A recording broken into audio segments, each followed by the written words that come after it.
how to deposit checks with KeyBank Mobile application. Hello everybody, welcome back. If you'd like to do so, you may follow up these steps. So open up the KeyBank Mobile application first and you should be finding this particular interface once you are logged in.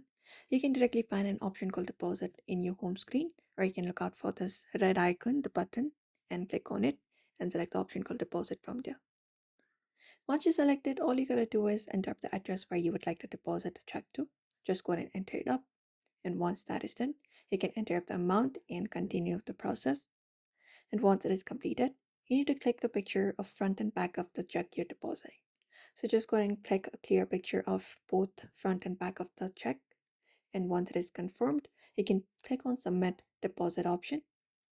And once it is done, there you go. The deposit will be submitted within the application on KeyBank.